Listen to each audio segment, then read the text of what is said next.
예수님께서 당신의 나라를 선포하시면서 세상의 소금, 세상의 빛인 교회를 말씀하셨습니다. 예수님께서 제자들을 세상에서 불러내신 이후에 천국으로 바로 이끌지 않으셨죠. 이 세상에서 천국을 살아가게 하셨습니다. 그리고 그렇게 살아가는 과정 속에서 제자들이 천국의 삶에 익숙해져 가도록 하셨다고 생각이 됩니다. 제가 몇 번 우스갯소리를 이야기했지만 만약 우리가 지금 이 모습 그대로 천국에 가면 천국이 어떻게 느껴질까? 우리가 왕노릇하는 그런 생활 습관이 익숙해져 있는데 완전하게 하나님이 왕노릇하는 곳에 가면 얼마나 부담스러울까? 그래서 우리가 이 땅에 살아가면서 천국에 갔어도 정말 천국이 천국처럼 느껴지게 하기 위해서 하나님이 우리를 이 땅에 두셨다라고 생각합니다. 성도가 세상에서 소금 노릇을 하기 위해서는 세상 사람들과 다른 방식으로 살아가는 것이라고 했습니다. 그리고 성도의 가치는 성도로 행동하는 데서 나오는데, 그것은 하나님을 두려워하지 않는 사람들이 힘을 가지고 왕노릇하는 그런 세상으로 느껴지지만은 그 가운데서 다른 방식으로 사는 것이다, 그렇게 말할 수 있겠죠. 그 다르게 사는 것이 소금이 음식에 들어가서 맛을 내는 것처럼 사람 사이에 들어가서 살맛을 낼 수 있다면 그것이 바로 우리의 가치다. 또 성도의 가치는 착한 행실을 세상에 비추는 것이다 그랬잖아요. 착한 행실이 바로 하나님 나라가 세상 사람들에게 보여주는 방식이라 했고, 천국이 확장되어지는 방식이라 했습니다. 뿐만 아니라 하나님의 자녀들인 우리들이 정말로 이 세상에서 행복하게 살아가는 그런 방식이라 하는 것입니다. 착한 행실을 우리가 세상에 비추려면 잠자는 자리에서 일어나야 한다 그랬습니다.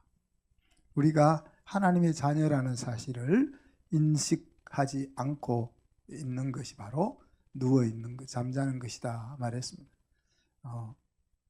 사도 바울이 참 점잖게 잠잔다 그렇게 말씀을 했지만, 그것을 좀 섬뜩한 표현으로 하면은 시체 옆에서 누워 있다 그런 이야기죠.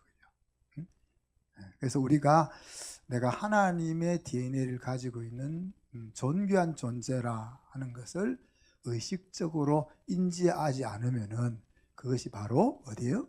시체와 함께 누워 있다 하는 표현을 사도 바울이 그렇게 부드럽게 말씀하신 것입니다. 우리가 예수님에게서 빛을 받아야 빛을 비출 수 있는 존재라 그랬는데, 그 말은 우리의 영적인 생존성이 예수님과 얼마나 친밀한 데 있다 하는 것을 항상 기억했으면 좋겠습니다. 이 참 항상 기억이 잘 안 되잖아요, 그죠? 항상 기억이 잘 안 되는데, 그래서 오늘 착한 사역 보고가 준비가 되어 있는지 모르겠는데 매달 한 번씩 착한 사역 보고할 때만이라도 이것이 좀 우리의 가치가 좀 상기되어서 내가 이렇게 사는 사람이지라는 것이 마음속에 새겨질 수 있었으면 좋겠습니다. 오늘은 구속사 가운데서 우리가 서 있는 자리를 한번 짚어보려고 합니다. 구속사는 창조, 타락, 구속, 회복이라는 하나님의 역사를 이야기하죠, 그죠? 우리는 예수 그리스도를 통해서 구속에서 지금 성령을 통해서 완전히 회복되어가는 그 사이에 놓여 있습니다. 그래서 하나님이 만드셨던, 하나님이 의도하셨던 그 모양으로 점점 회복되어서 가는 과정 속에 우리가 있는 것입니다. 예수님께서 3년 동안 하나님의 나라를 알리시고 또 병을 고치시고 귀신을 쫓아내시고 천국 백성에 사는 길에 대해서 가르치셨죠. 그런데 오늘은 예수님께서 제자들을 불러 모아놓고는 지금까지 보고 배운 것을 너희들이 한번 해봐 이렇게 말씀하십니다. 부담스럽죠, 그죠? 우리 학생들이 부담스러워하는 것이 해보라는 겁니다, 직접. 예? 그래서 시험 치는 것 두려워하고 그러잖아요.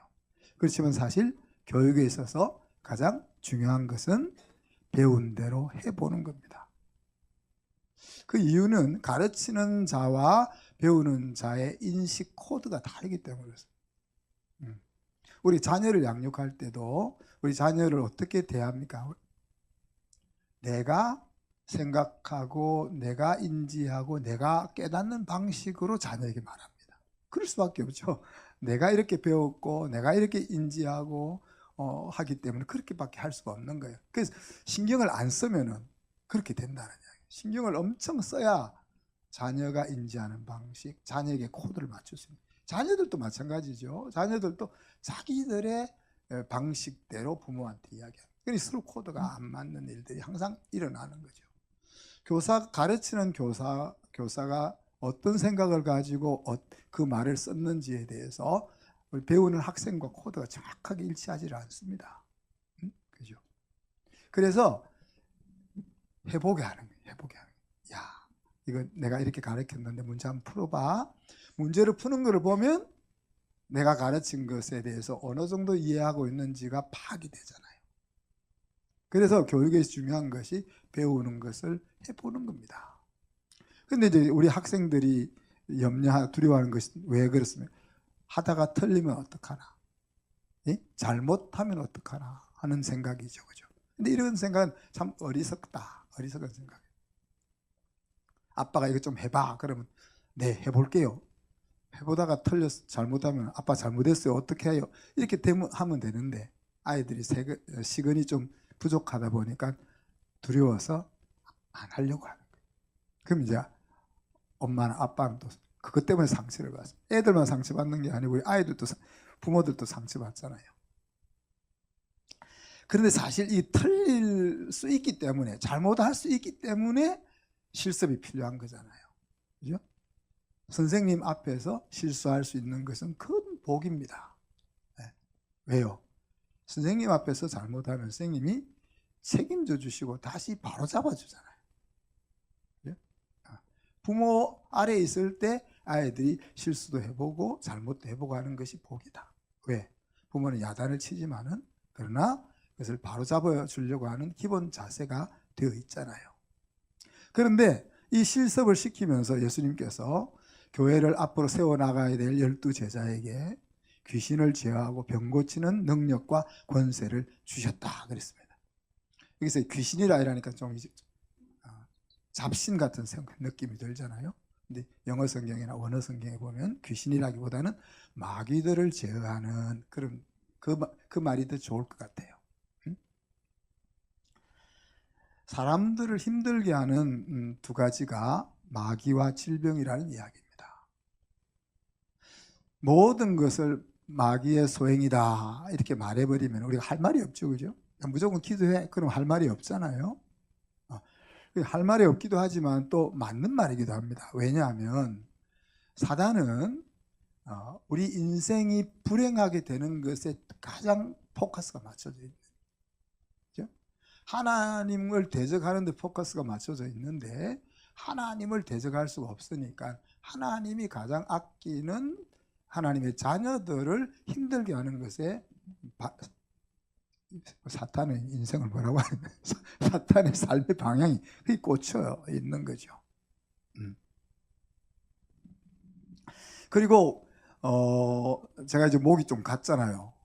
2주 전에도 제가 감기 몸살 해가지고 한 3일 아팠는데 또 이번에는 하루 빨리 왔네. 지난번에는 토요일 날 저녁에 왔는데 이번 주는 금요일 날 저녁에 온몸이 욱신욱신 거리더니만 머리가 아파서 밤새 잠을 잘 못 자고 그래서 이제 어제 병원에 가서 주사 한 대 맞고 이제 약을 먹으니까 또 이렇게 말짱해지는데 목소리만 아직 간 상태입니다.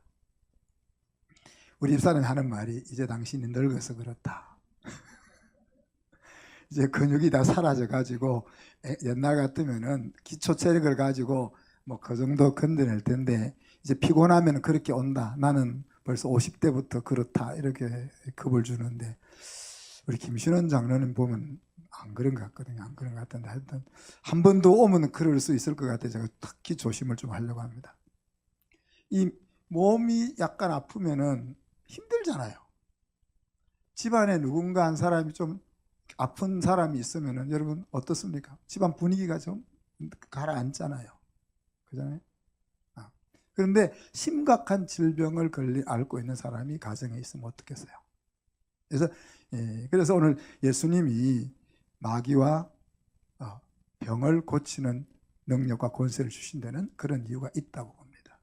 그래서 에베소서 6장에 보면 너희가 주 안에서와 그 힘의 능력으로 강건하여 지고 마귀의 관계를 능히 대적하기 위하여 하나님의 전신 갑주를 입어라. 우리 인생이 싸움이라고 할 때 그 싸움의 배후에는 사단이 있다는 이야기입니다. 그런데 보면 우리의 씨름은 혈과 육을 상대하는 것이 아니요. 실제로는 우리가 혈과 육을 상대해요. 그죠? 그렇잖아요. 그죠? 내 자신과 싸우고 내 새끼들과 싸우고 내 배우자와 싸우고 직장 동료들과 싸우고 다 혈과 육과 싸웁니다. 그런데 성경은 그 실제는 혈과 육이 싸우는 거지만 사실은 그 뒤에 배우가 있다. 배우는 너희들을 힘들게 하려고 하는 사단이 있다라고 지금 이야기하는 거죠. 그 뒤에 보면 통치자들과 권세들과 이 어둠의 세상 주관자들과 하늘에 있는 악의 영들을 상대합니다. 그러니까 사단뿐만이 아니라 거기에 동조하는 모든 세상 세력들이 우리의 건강한 삶을, 행복한 삶을 계속 방해한다는 이야기입니다. 인생이 회복되지 못하고 고통 속에 살게 하는 것, 그것이 하나님을 괴롭히는 것이기 때문에 그런 일들이 우리에게 일어난다 하는 이야기입니다. 그래서 우리가 좀 마음이 상하고 힘들고 고통스러운 일이 찾아오면은 우리가 좀 더 깊이 생각을 해볼 필요가 있다. 거기에 휘둘리면 안 된다 하는 이야기. 누가복음 11장에 보면 예수님이 이렇게 이야기합니다. 내가 만일 하나님의 손을 힘입어 귀신을 쫓아낸다면 하나님의 나라가 이미 너희에게 임하였느니라 그랬어요. 하나님이 왕으로 다스리는 나라가 되면 마귀와 질병이 사라진다는 이야기입니다. 그래서 교회는 그런데 교회는 이 부분적으로 하나님의 나라가 경험되어집니다. 왜냐하면 하나님의 나라가 계속적으로 경험되어지려면은 우리가 온전하게 항상 하나님을 왕으로 모시며 살아야 되는데 우리가 못 그러잖아요. 아침 저녁으로 우리의 생각과 마음이 요동을 치니까 어떤 때는 하나님이 왕이 되었다가 어떤 때는 내가 왕이 되었다가 어떤 때는 세상에 힘 있는 사람이 왕이 되는 그 치하에 우리가 살아가다 보니까 교회임에도 불구하고 하나님의 나라가 전적으로 경험되지 못한다는 이야기입니다. 자, 그래서 예수님이 이 제자들을 실습을 내보내면서 2절과 6절에 뭘 부탁했습니까? 하나님의 나라를 전파하고 또 병자들을 치료해라 그랬습니다. 여러분, 예수님이 의사입니까? 의사 라이센스가 있나요? 없잖아요. 제자들은 예수님이 제자들을 의사 제자들을 하나도 안 불렀죠. 누가는 의사였지만 누가는 12제자에 안 들어갔으니까. 그죠? 의사들도 아닌데 예수님도 의사가 아니고 지금 실습을 하러 나가는 제자들도 의사가 아닌데 그냥 야 너희들은 가서 하나님의 나라를 전파해 그러면 될 것인데 왜 거기에다가 병자들을 치료해라 그렇게 말씀하셨겠습니까? 그 말은 교회가 해야 될 일이 치료하는 것이다 하는 것을 분명히 이야기하고 있습니다. 교회가 의료기관이 아님에도 불구하고 교회가 해야 될 중요한 일이 치료하는 일이다 하는 거죠. 자, 예수님께서 치료하셨던 질병들은 어떤 것들이었습니까? 마태, 마가, 누가, 요한복음에 보면 예수님이 치료하셨던 질병들은 의사들이 치료하지 못하던 질병들이었습니다. 자, 중풍병자 어떻게 해요? 의사들이 치료 못하잖아요. 심지어 치매 치매가 요즘 가장 무서운 병이다 그러는데 치매가 들어가면 낫게 못하잖아요. 치매를 늦추기만 하지. 그죠? 또 38년 된 병자, 베데스다에서 있던 38년 된 병자, 걷지도 못하고 전설에만 의지해서 베데스다 연못가에 앉아있는, 날 때부터 안전뱅이, 또 12의 혈루증, 12해 동안 여자가 피를 계속 흘리고 있으면 어떻게 살겠어요? 그래서 있는 재산 다 들어서 여러 의사를 찾아다녔지만 치료를 못 받았다 그랬잖아요. 또 문둥병 들린 자, 또 베드로 장모 같은 열병, 그냥 열이 39도 40도 되는 병이었을까요? 아마도 장티푸스 같은 그런 병이 아니었겠어요. 그죠? 그리고 귀신 들린 거, 또 날 때부터 소경된 거, 이런 것들이 예수님께서 치료했던 질병들입니다. 의사들이 치료할 수 없었던 그런 질병들이죠. 그래서 자연 은총의 범위를 넘어서는 질병의 치료가 교회를 통해서 이루어질 수 있고 또 이루어져야 한다 하는 것을 오늘 예수님이 보여주고 있는 겁니다. 자, 그래서 내어 보내시잖아요. 내어 보내는 실습의 궁극적 목표는 뭐라고요? 하나님의 나라가 임하게 하는 겁니다. 하나님의 나라가 임해서 우리들이 안고 있는 모든 연약함과 억눌림과 고통과 이런 것들을 다 몰아내고 자유케 되는 겁니다. 그런데 그 하나님의 나라가 임하는 것과 병든 자들이 치유되는 것이 연결되고 있다는 이야기입니다. 병든 자는 아빠 뭐라고 이야기했습니까? 인생을 무너지게 하는 중요한 문제의 중심에 놓여 있기 때문에 그렇죠. 예수님께서 병을 낫게 하기 위해서 이 세상에 오신 것은 아닙니다. 예수님께서 배고픈 자에게 빵을 주기 위해서 이 땅에 오신 것은 아닙니다. 그러나 예수님이 있으면 질병이 치료가 될 수 있는 것이고, 예수님이 있으면 빵 문제가 해결될 수 있는 것이죠. 자, 여러분, 병이 나아도 사람은 결국 병으로 죽습니다.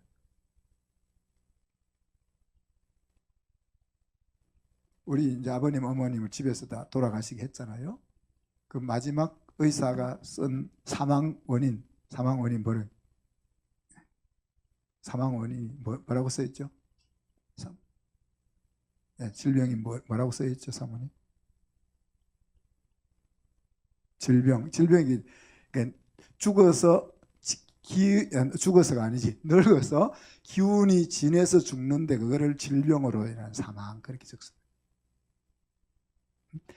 병은 천국으로 가게 이끄는 필수 불가결한 도구라는 이야기입니다. 그렇잖아요. 2주 전에 제가 감기 몸살 알았는데 또 2주밖에 안 됐는데 또 하잖아요. 자, 그럼에도 치료가 중요합니까? 오늘 예수님의 말씀은 그렇다는 거죠. 그렇다는 거죠. 왜? 질병의 치유를 통해서 하나님을 만나기 때문에 그렇습니다. 또한 하나님의 사랑을 깨닫게 되는 중요한 통로가 무엇인가 하면은 기도 응답입니다. 하나님을 모르는 사람이 어떻게 하나님이 나를 사랑한다는 것을 피부로 조금이나마 느낄 수가 있겠어요? 내가 힘든 일을 가지고 하나님 앞에 기도했는데 하나님이 그 기도를 들어주신다. 그러면서 하나님이 나를 사랑하는구나 하는 것들을 어렴풋이 느끼게 되는 거죠. 그렇게 그걸 우리가 사랑의 스파크라고 이야기하는데, 그렇게 사랑의 스파크가 터져야 그 뒤에 이제 이 머리를 가지고 하나님이 나를 얼마나 사랑하는지를 이제 공부해 나갈 수 있는 거예요. 이 스파크가 터지지 않은 상태에서는 이 머리를 가지고 사랑을 배워 나갈 수가 없는 거죠. 사랑은 머리로 인지되는 것이 아니라 삶 가운데 경험으로, 행동으로, 가슴으로 경험되어지는 것입니다. 예수님이 오늘 천국 복음을 전파하시면서 질병의 치료를 같이 언급한 것은 복음과 인간의 필요가 분리될 수 있는 것이 아니다 하는 것을 의미합니다. 우리가 가난한 자에게 복음을 전한다면 그들의 삶의 터전을 외면할 수 있겠는가 하는 겁니다. 내가 이웃에게 복음을 전했는데 그 집이 오늘 저녁에 살이 떨어졌어. 그럼 우리가 모른 척 할 수 있겠냐? 우리 집에 데리고 와서 밥이라도 먹여야 될 거 아니야. 그죠? 쌀이라도 10kg짜리라도 하나 사다 줘야 될 거 아니야.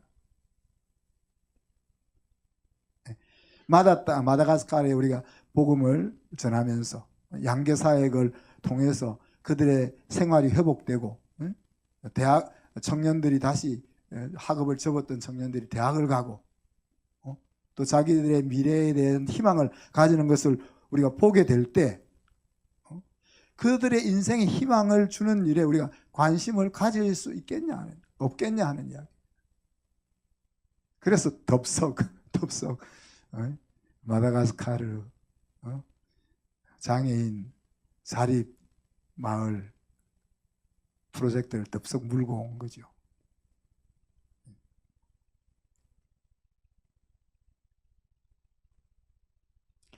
물론 우리의 그런 사랑이 인간적 사랑, 박애에 거쳐서는 안 되겠죠. 항상 그런 위험은 있습니다. 선교사님들도 항상 복음을 전하면서 현지의 필요를 신경을 쓰게 되잖아요. 그러다가 자칫 잘못하면 주객이 전도되는 경우가 왕왕 일어날 수 있죠. 그럼에도 불구하고 우리가 이 인간의 필요와 복음은 분리될 수 없다. 정말 복음을 가지고 들어가면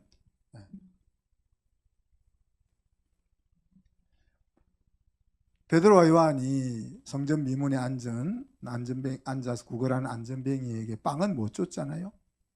걔는 빵을 달랬는데 베드로와 요한은 복음을 줬습니다. 그렇지만 그것이 빵을 못 준 것이 아니고 이제 걔가 일어나서 그러면 또 뭐가 돼요? 자기 스스로 빵을 벌어 먹을 수 있는 길을 열어준 것이라고 말할 수 있는 거죠.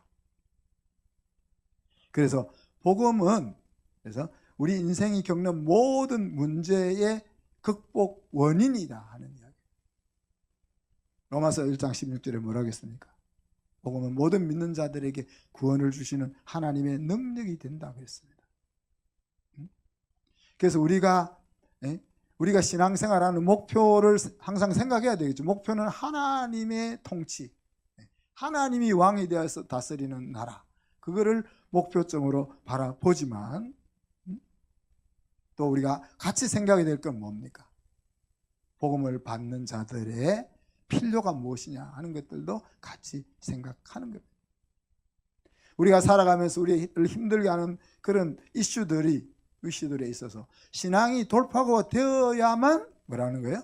신앙의 자리에 바로 정착했다 그렇게 볼 수 있어요.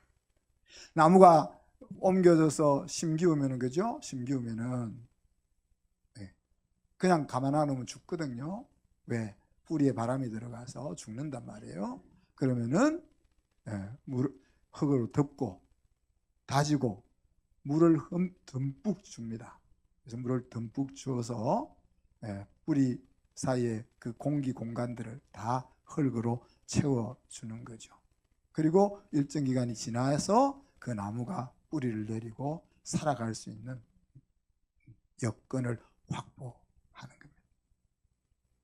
우리가 신앙의 길에 들어왔지만 우리가 안고 있는 문제들이 다 있을 거 아니에요. 우리가 어떤 사람은 자녀 양육의 문제를 안고 있고, 어떤 사람은 몸이 약한 거, 어떤 사람은 직장 문제, 사업 문제, 인간 갈등 문제, 부부 사이의 갈등 문제, 다양한 이슈들을 우리가 가지고 살잖아요. 근데 그 이슈와 신앙이 분리되어 있으면 아직 제자리에 안 왔다는 거예요. 그 이슈를 가지고 하나님과 같이 고민하는 자리가 와야 조금 전에 제가 이야기한 것처럼 나무가 옮겨져서 뿌리를 제대로 내리고 이제 제대로 열매 맺을 준비가 되었다, 그렇게 말할 수가 있는 겁니다. 자, 그러면 어떻게 우리가 치료할 수 있어요? 예수님께서 하신 대로 따라하는 것밖에 방법이 없습니다. 자, 귀신 들린 자는 예수님이 마태복음 17장에 보면 믿음으로 치유가 귀신 들린 자를 치유할 수 있다 그랬고, 마가복음 9장에서는 보니까 기도를 해야 평상시 기도를 해야 귀신을 쫓아낼 수 있다 그랬습니다. 그런데 그 이외에 이제 불치병들을 보면 혈루증 앓은 여인은 어떻게 치료가 되었는가 하니까 자기가 나을 수 있다는 믿음, 자기 믿음으로 치료를 받았습니다. 누가복음 5장에 보면 중풍병자는 친구의 믿음으로 치료를 받았습니다.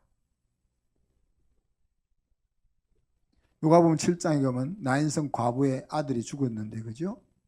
그 아들은 예수님이 불쌍히 여겨가지고 예수님의 불쌍한 마음이 들어가지고 치료를 받았습니다. 베데스다 연못가에 38년 된 병자는 죄 용서를 받아서 치료가 되었습니다. 요한복음 11장에 죽은 나사로는 하나님의 영광을 드러내기 위해서 치료를 받았습니다. 요한복음 9장에서 실로암에 가서 눈을 뜨게 됐던 소경은 하나님이 하시는 일을 나타내려고 예수님이 치료해 줬습니다. 누가복음 17장에 보면 10문둥병자가 예수님이 치료해 주었는데 그 중에 한 사람만 치료를 감사하러 돌아왔죠, 그죠? 그래서 이 한 사람만 하나님의 나라에 들어가는 복을 받았다 그랬습니다. 이렇게 이제 다양한 방식으로 치료가 이루어졌는데, 야고보서 5장에 가보면 그러면 병에 걸렸을 때 우리가 구체적으로 취해야 될 행동이 무언가 하는 것들을 살펴보게 됩니다. 14절로 16절 보면 너희 중에 병든 자가 있느냐? 그는 교회의 장로들을 청할 것이요 그들은 주의 이름으로 기름을 바르며 그를 위하여 기도할지니라. 이 말씀을 읽으니까 부담이 확 오더라고요. 우리 목회자들, 목사님들과 장로님들은 뭐 하는 사람이라고요? 믿음의 기도를 하는 사람. 이제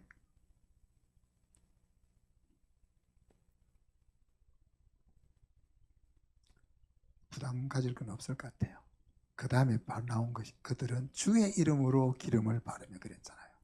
예, 목사와 장로에게 치유의 능력이 있는 것이 아니고 예수의 이름에 능력이 있는 거죠, 그죠? 그래서 부담을 확 들었습니다. 그래서 주의 이름으로 이 기름을 바른다는 것은 그 당시에 뭐 오일 테라피 같은 거잖아요. 의사의 치료를 받으며 그렇게 기도해야 된다. 그래서 또 치료하시는 분은 장로님과 목사님이 아니고 예수님이다. 예수님이다 하는 거죠, 그죠? 그리고 또 뭐라고 했어요? 믿음의 기도는 병든 자를 구원하리니 주께서 그를 일으키시리라. 혹시 죄를 범하였을지라도 사심을 받으리라 그랬어요. 그러니까 여기서 죄가 있어도 용서해 주신다.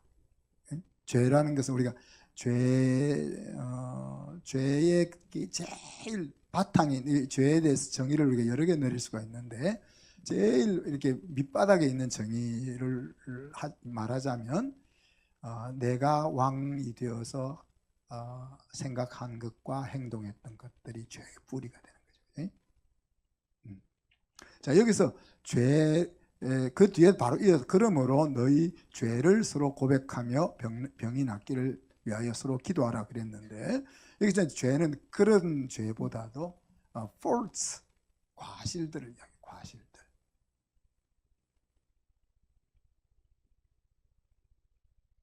우리 아버님이 살아계셨을 때 우리 자녀들을 만나면 야, 너희는 앞으로 커서 무엇이 되고 싶니? 그래 물어요.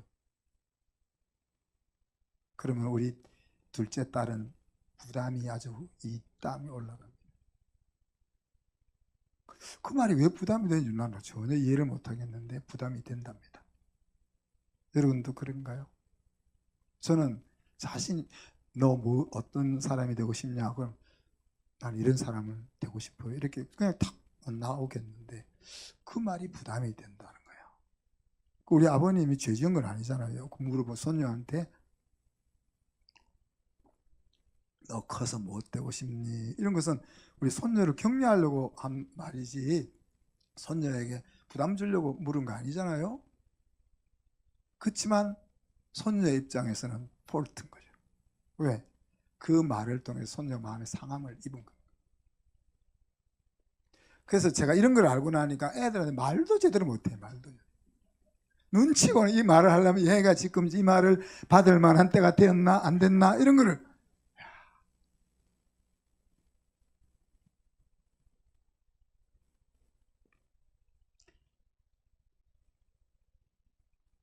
우리가 의도치 않게 우리가 나쁜 의도가 아니고 그냥 살아가면서 아까 제가 설명했잖아요.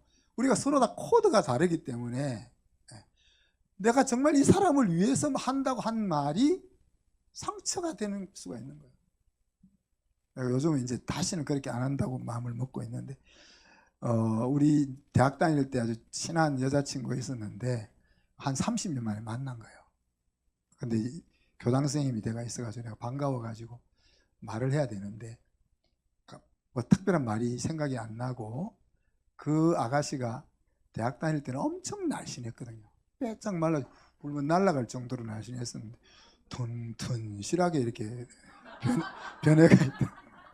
그래서 야 바쁘고 기쁘면 야 너 왜 이렇게 살이 쪘냐 그랬단 말이에요. 이제 부산에서 만났으니까 난 또 올라와야 돼. 빨리 올라오면서 야 또 전화번호도 안 받았어. 내 번호만 주면서 전화해라 그리고 올라왔는데 전화가 안 오더라고요. 내가 의도적으로 그 자매한테 뭐 피해를 주려고 한 건 아니지만 내 말 때문에 그 사람이 상처를 받은 거 아니에요. 그런 일들이 이건 저만 그렇게 저 때문에 상처받은 사람 많죠. 안현정 권사님 대표적으로 나는 상처 준 적이 하나도 기억이 안 나는데 그래서 제가 안현정 권사님 요새 안 부르잖아요. 오늘 안 불렀어야 되는데 여러분은 저에게 상처 안 줬겠어요?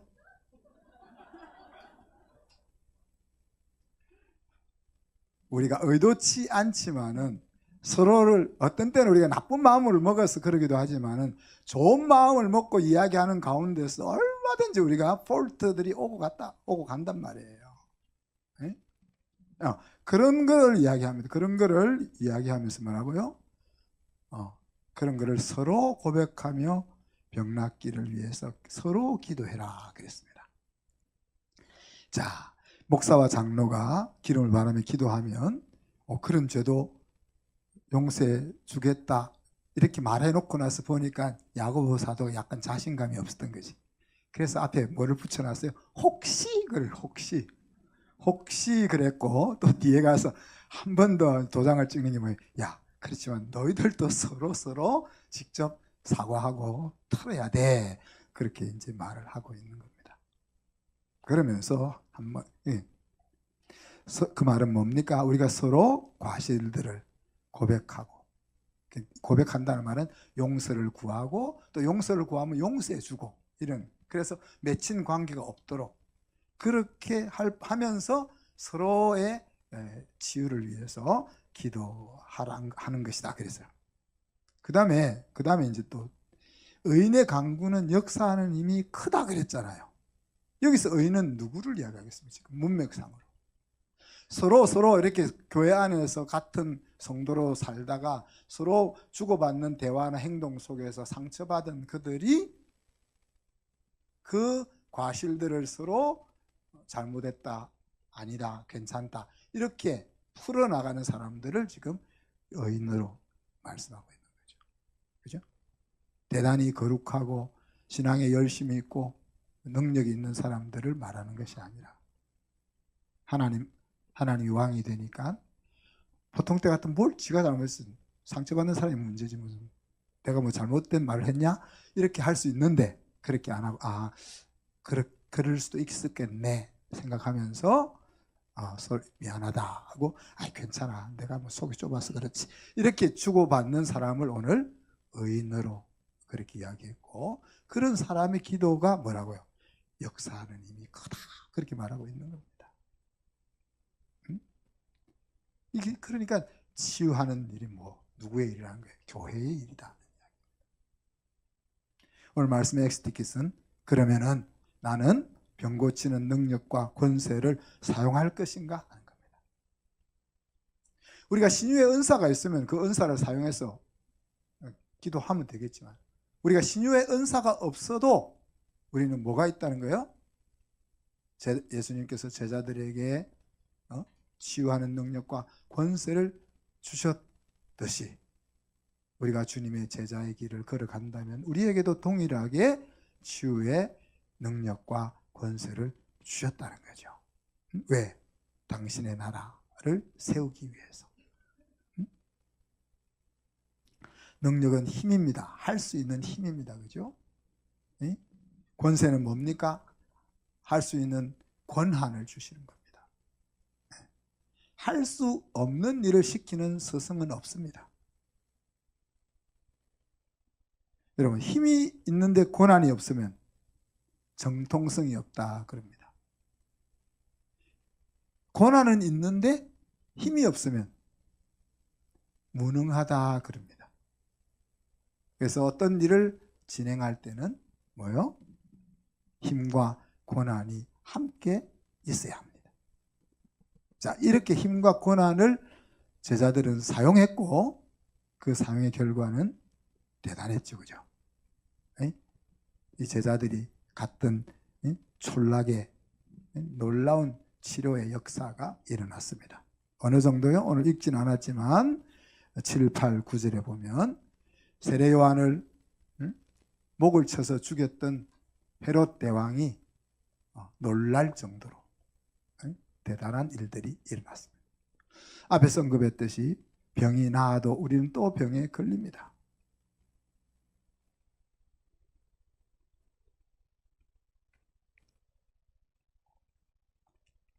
제가 이번 주에 우리 국무총리 또 교육부 장관 또 국회의원들 한 10여 명이 모이는 미션 컨퍼런스에 다녀왔거든요. 우리 기독교 학교가 시작된 지가 140년째 올해 이제 아펜젤라 원두 선교사님 오셔서 학당을 세운 지가 140년째 그거를 기념하는 선포식에 다녀왔는데 태세대학이라는 우리나라 미네르바 대학처럼 그런 대학을 주창하고 있는 태세대학이라는 것이 나는 이름도 처음 들어봤는데 그런 대학이 있더라고요. 한동대 총장 하시던 분이 이제 그곳의 총장으로 오셨던데 그분이 이제 AI 전공을 하셨던 분인데 그분이 그렇게 이야기를 하시더라고요. 올해 지금 우리나라의 평균 수명이 고려시대 때는 40 몇 세, 조선시대 때도 40대 후반 내지 50대 초반인데 우리나라 평균 수명이 여자는 89세인가 7세인가 9세, 7세? 남자는 81세. 그런데 이제 그거는 지금까지 평균이고 이제 앞으로 10년, 20년, 30년이 지나면은 120, 140까지 간다는 거예요. 그래서 이 젊은 60이면 이제 은퇴고 그런데 이제 60부터 대학을 다시 다녀야 될지도 모른다. 왜냐하면 60 이후에 더 길게 사니까 그런 이야기를 하셨습니다. 병이 나아도 우리는 또 병에 걸리고 결국 병으로 천국에 가게 되는데 그럼에도 예수님은 제자들에게 병을 치료하게 하셨습니다. 왜 그렇게 하셨다 했죠? 하나님의 나라가 임하는 것을 경험하게 하기 위해서 그랬습니다. 또 망가진 인생을 회복하는 복음을 만나게 하기 위해서 그랬습니다. 그리고 더 나아가서는 질병에 의해서 인생이 삼켜지지 않도록 그렇잖아요. 이번에 병이 나으면은 다음에 병 안 걸리면은 병 낫는데 의미가 있는데, 이번에 병 걸렸는데 다음에 또 병 걸려서 죽을 건데 그 한 번 더 나아서 사는 거가 무슨 의미가 있겠어요? 그러나 그 병의 치유를 통해서 내 인생을 힘들게 하는 그 아이템이 사라지게 하는 거예요. 그죠? 우리가 앞에서 이야기했던 우리를 고민하게 하고 갈등하게 하고 곤고하게 만드는 그 아이템들이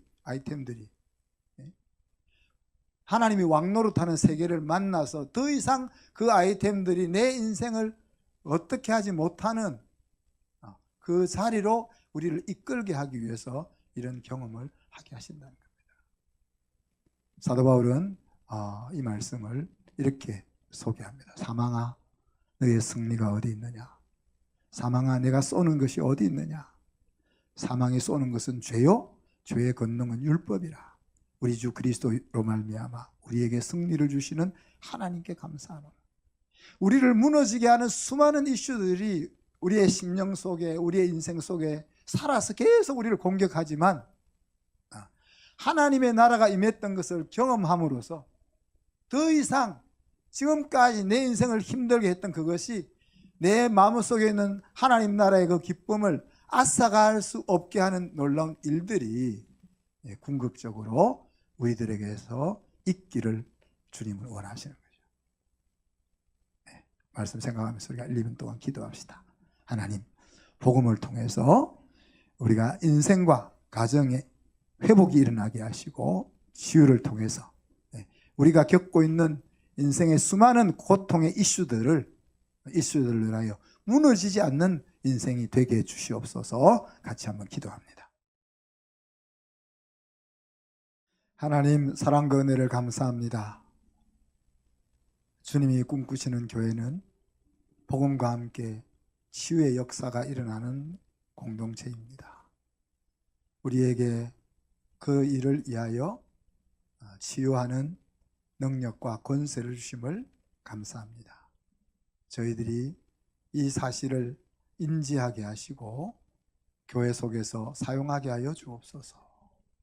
치유를 통하여 하나님의 사랑을 더 구체적으로 우리가 경험하게 하시고 그 경험이 우리 인생 살아가며 밀려오는 수많은 우리 고통 주는, 우리를 넘어지게 하는, 우리를 좌절케 하는 그 이슈들로부터 우리를 지키고 자유케 하는 은혜가 임하게 하여 주옵소서. 감사드리며 예수 그리스도 이름으로 기도하옵나이다. 아멘.